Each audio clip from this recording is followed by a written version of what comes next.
Aujourd'hui, nouveau format, nouveau voyage, on part découvrir les villages dates et aujourd'hui on s'arrête à Lignes.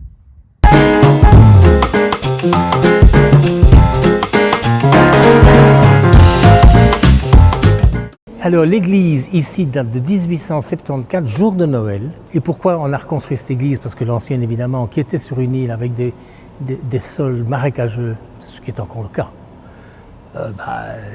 voilà, elle avait vécu, on a reconstruit celle-ci, elle est toujours sur un sol marécageux. Alors il reste plus grand chose dans cette église, elle est toute blanche. Il reste quelques belles pièces qui sont plutôt des statues, ou alors des trésors d'église, des statues comme les deux saints qui sont là en buste, ou ce qui est dans la sacristie, la Sainte Catherine qui elle date du temps de Jean le Quint. Monsieur le lieutenant nous raconte d'autres anecdotes avec le souterrain reliant le château de Lignes à Villers. Comme monsieur le lieutenant nous l'explique, peu de trésors subsistent dans cette église, mais en son cœur, on y retrouve la sépulture des princes de Lignes. Les princes de Lignes, un des premiers, ou le troisième ou le quatrième, quelque part par là, qui était encore au château de Lignes. Ils n'étaient donc pas encore princes, ils ne sont princes que depuis les Autrichiens en fait. Ils ont été barons, comtes, etc.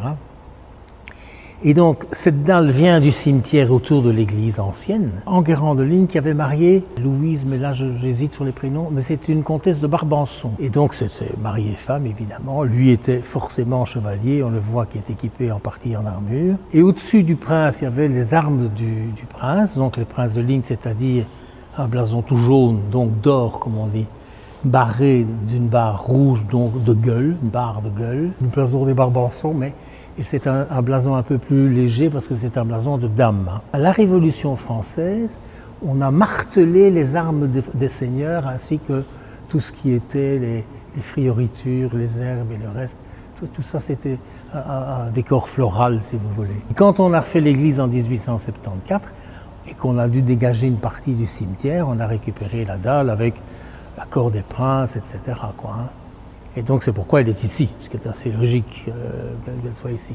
Elle aurait pu être transférée à Belleuil, mais ça n'a pas de sens. À Lignes, peu le savent, mais il ne reste pas grand-chose du château des princes de Lignes.